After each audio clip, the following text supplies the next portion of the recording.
Yeah, the lateral hip is kind of like the lateral like shoulder work. It just does something to you. I don't know.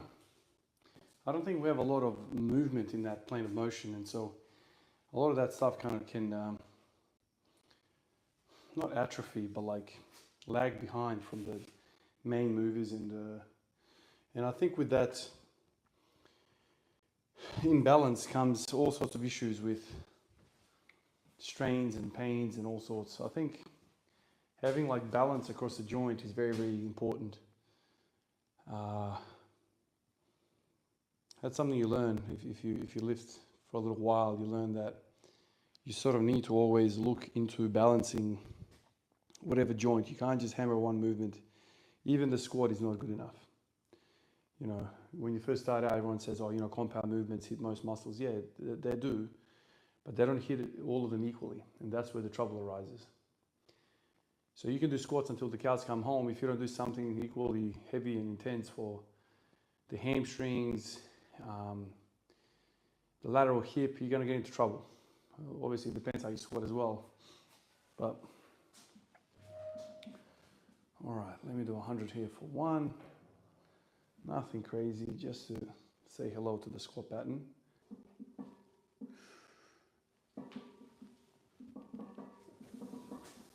Balance, but learned it the hard way with injuries. Hey, me too, man. Fully agree on maintaining relative strength in different planes is important. Yeah, man. Yeah, but this is the thing, like, you know, a lot of these types of ideas and thoughts, they don't naturally come to us, you know. You just think, oh, you know, at least that was me. If I just continue to do one lift over and over and over again, I'll just get really good at that lift.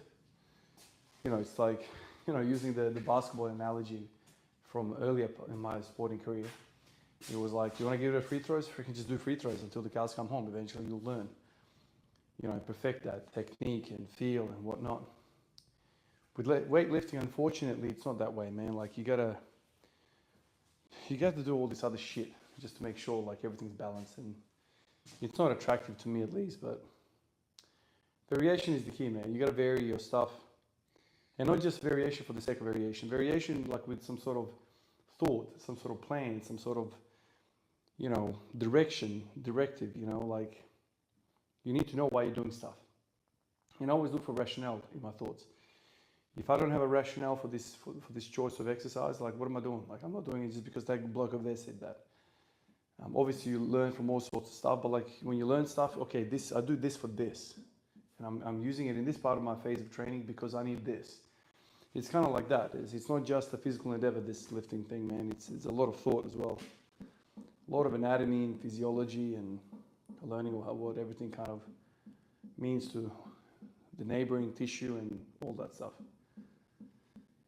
All right.